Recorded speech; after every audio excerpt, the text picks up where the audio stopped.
What is going on, y'all? It's your boy VeLL, and we are back with another Mobile Legends video, and it's been a while. I know you all have been wanting me to do the top 5s and tips and tricks and stuff like that, so we're jumping back into that type of content. The M1 has actually inspired this video because it's absolutely amazing. This has been watching this M1 and seeing how all the pros play and really comparing it to the meta right now and everything that's going on. It's honestly been a great thing to look at, which is why I'm going to be doing the top 10 best heroes in Mobile Legends, and don't get that confused with the strongest. So we're going to go through it, because best and strongest is completely different. Some of them, like they can kind of mix together at some points, but for the most part, the best heroes is going to be different from the strongest heroes. So in the comment section down below, when it comes down to what heroes you think are the best, make sure you write your list down below. Write how many heroes you think are the best, and write the heroes that you think are the best in Mobile Legends. Now, also, be sure to drop that thumbs up. Let's get this video to 1,000 likes. We're gonna, like, after 1,000 likes, we're gonna try to get another top 5, top 10, 15, or something like that out. We're gonna get another one of these videos out. So if you do enjoy these type of videos, you find it helpful in any way, just make sure you drop a thumbs up on it, man. I definitely appreciate that. Let's get it over 1,000 likes. Run them likes up, y'all. But anyway, without further ado, let's just jump into it. So to start off, I want to explain that when it comes down to the best heroes, it's the best heroes for the meta currently is all about sustainability. It's about sustainability. It's about being able to keep your team alive to deal damage. So most people would assume that going for a damage dealer is the smart play in Mobile Legends, when in reality, the tanks, the front line, and the people that protect the damage dealers and allow them to deal that free and easy damage, those are the best heroes in the game, because those provide the most value. So with that in mind, starting off, the first hero on this list is Gronk. Gronk is one of the most picked tanks and most picked heroes, period, in Mobile Legends history. He's literally one of the most picked heroes because of all the value that he brings. So he's very tanky. He's immune to crowd control when you're using his first ability. He has an ultimate that can cancel other people's ultimates. Gronk just brings so much value, and aside from that, rotations. Rotations is very, very big in Mobile Legends because Mobile Legends is a much faster paced game than a lot of other MOBAs, so you're constantly rotating, trying to farm, like invading the enemies. Like, you're doing that a lot, and you're doing it in big groups. And I think Gronk helps kind of promote that speed and farming and clearing waves very, very fast and stealing buffs, and just really, it's really safe and fast to invade when you're using a Gronk. So the Gronk pick is very, very crucial. And he can be synergized with so many different heroes. He can be synergized with a hero like Kemi, Gajin. He can be synergized with pretty much anyone, and that's what makes him so powerful. Him and Lunix is pretty good as well. It's like his synergy with just about any hero allows them to get fed super fast and allow them to be much more effective. So Gronk is an insane tank, and I think that he's one of the best. Next, we have Khufra. Khufra is also one of the best in Mobile Legends, man.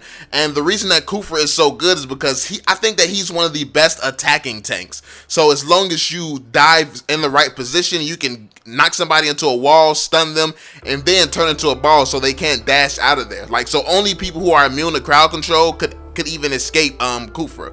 So I think that Khufra is one of the best, most aggressive tanks where you can just dive and attack, and he works really well with these with a lot of heroes as well, like Gajin. Also, Gajin is another one that he works really well with, because if you stun somebody, obviously it makes them an easy kill for somebody like Gajin. And also, I mean, of course, there's a lot of heroes that has synergy with this, like even Harley. Harley has very good synergy. Harith, every OP hero basically, and that's why these heroes are some of the best heroes in the game, because that synergy with all the other heroes, it makes these heroes make every other hero that much better. So yeah, it's one thing that a hero is overpowered, but what good is an overpowered hero if the enemy team won't let you attack? So these heroes make sure that you have those overpowered heroes, but they're protected, and you're doing your job and making sure that they can do their job basically. So next on this list, we have Hylos.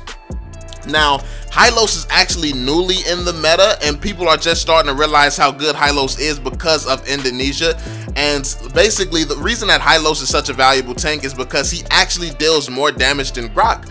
Like, I heard this from Paulo. Paulo says that he deals more damage than Gronk, and he basically, over time, when you take his second ability into account, because of the time that it takes Gronk to load up and then reuse his first ability and stuff like that, Hylos just deals more damage over time. So that's why people kind of pick Hylos to counter Gronk, and honestly, it's crazy how these tanks get to countering each other and stuff like that as well. So yeah, that's so if you are confused about why Hylos has come back into the meta, when it comes to wave clearing, pushing lanes and stuff like that, Hylos is kinda as effective as Gronk, honestly. And when it comes down to damage output, he outputs more damage than Gronk. And with his ultimate, you have that initiation. You can your whole team can run up and reposition and stuff like that. So yeah, I mean, that's why he's in the meta. I know a lot of people have been confused and not understanding why he just came back in the meta out of nowhere, but yeah, that's why. He provides a lot of value when you use him properly, and this was even something that I didn't know. So yeah, Hylos, definitely. Next, we have Akai. Akai is one of those picks that counters a lot of heroes, but he's actually pretty low-key. So he's always the second tank. Like, he's never someone's primary tank, I don't think, but he's like the second tank because he's pretty valuable, basically.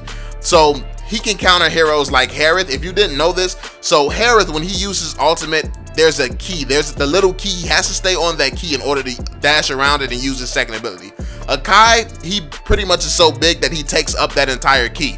So if you use your ultimate, when Harith uses his ultimate, you can just push Harith off of it. And same thing when like certain heroes dive on you, like Kufra and other heroes, when they dive on you, or Franco tries to grab you, you can use your ultimate and just kind of push him away as well. So Akai kind of like cancels a lot of ultimates. He pushes a lot of heroes out of the way, and he allows you to set up and kind of get into the position that your team needs you to be in. So yeah, Akai is actually very slept on, but very, very valuable. Next, we have Kacha. Kacha is one of the most valuable heroes in Mobile Legends, and I think that he's been that way for a while, but it seems like he comes in and out of the meta randomly. But at the highest levels of play, he's always stayed in the meta. It's just like in casual ranked matches, you don't see him that often. Now, the reason that he's so valuable is because anytime you have Flicker, that's a guaranteed kill. If you have Flicker up, it's a guaranteed kill. As long as you position well and you use him right. So you flicker out, grab somebody with your ultimate. Obviously they can't escape that, and they can't like purify out of it because they shouldn't see you coming at all. You don't be out in the open when you flicker on somebody. You're always hiding in a bush. You flicker, ult somebody, and then pull them to your team. And that's what makes them so unstoppable. That's like one person is guaranteed to die if your teammates actually deal damage once you flicker in and ult them. So that's a guaranteed kill, basically. And he does do decent damage. Like once you build him, like depending on how you build him, once you get some good items on him, he actually does decent damage as well. So he can damage an entire group and do a lot of damage. So yeah, that's pretty much why Kacha is one of the best for sure. Next, we have Thomas. Thomas is one of the best because of the power of the solo lane is insane, and I think people sleep on how important a solo lane is. So having a solo lane is a hero. It's all about winning your lane. It's all about making sure that multiple people have to come after you, or if multiple people don't come after you, you kill whoever's in your lane and you push up your lane as far as possible. That way you can push the game forward and force the enemies to have to come. Thomas is one of those heroes where in a 1v1, there's very few heroes that can actually take him down in a 1v1 because he has so much sustainability. He can even go up against a group of people and buy enough time for his team to push towers in a different lane, or buy enough time for his team to rotate and help him out. So his sustainability, then you throw a rival on him, he can push different lanes and switch back and forth between lanes.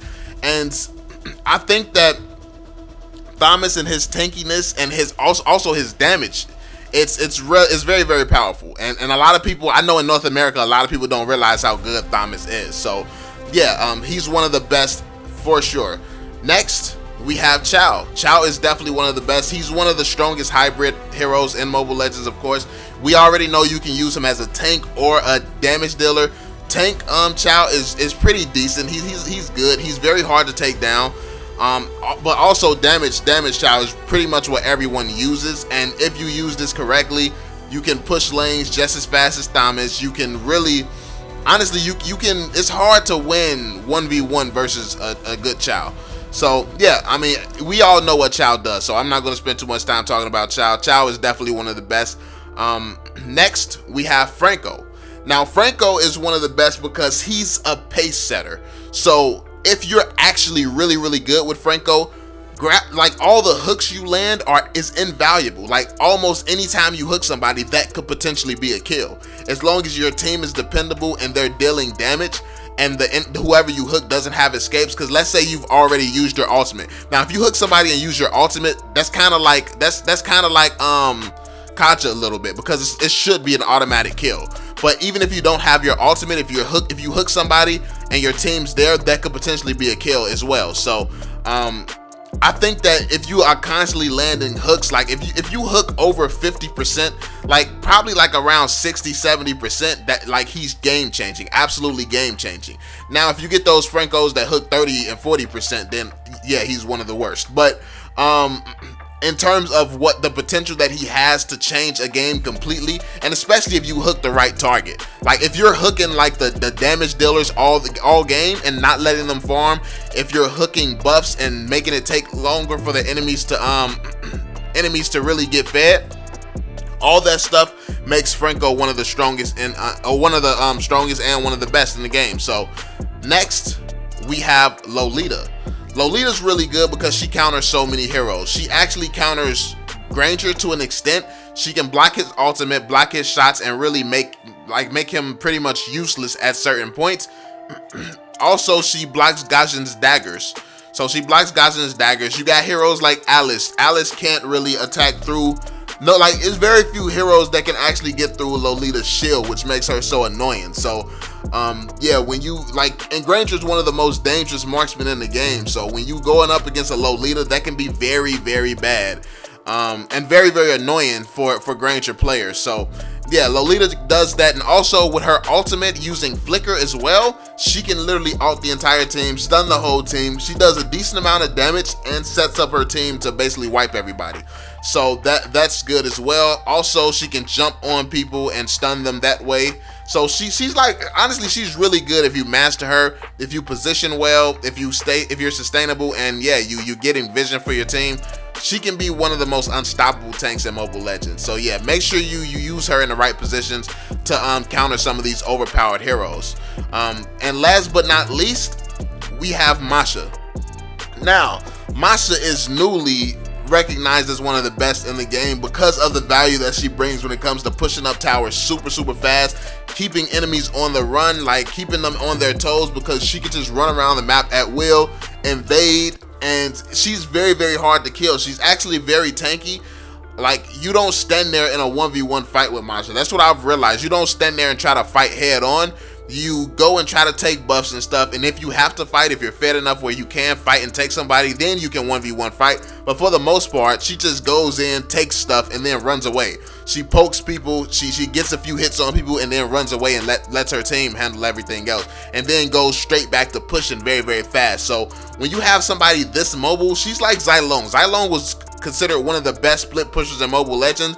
She's like Xylong 2.0, honestly, because she has that immunity to crowd control, so it's very hard to stop her. And yeah, she's very, very powerful. So yeah, that's pretty much it, man. This is the 10 heroes on my list. Let me know what you all think in the comment section down below. Let me know what heroes you have on your list. Let me know if you agree and you kind of understand where I'm coming from, because the thing that I love about the meta right now and what I'm seeing is that even in the pro games, we're seeing so many times that tanks and fighters are being chosen first over heroes like Harith, Esmeralda, Gaijin. Like, those are some of the last picked heroes, because the pros understand that no matter what OP damage dealer you have, if you don't get the chance to attack because your front line is weak and they're always getting taken out or killed or something like that, then it doesn't really matter what damage dealer you have. No damage dealer can do it by themselves in this game anymore. And that's really good, because it was a time where honestly Fanny could just run around and kill everybody and there would be no consequences to it. So seeing Mobile Legends change so much, I'm definitely happy to see that, and happy to see that tanks are becoming cool to play. Tanks are becoming the main thing people are focusing on, and learning to tank properly is going to become meta. So yeah, let me know what you all think in the comment section down below. Be sure to drop that thumbs up, subscribe to the channel if you are new, and I'm gonna catch y'all on the next one, fam. Peace out, yo. I don't know nobody, so don't ask for no favors. Don't ask for no paper, they leave when you losing. But they coming back later, promise they coming back later. I'm up now, she wanna now. She keeps saying she in love now. Money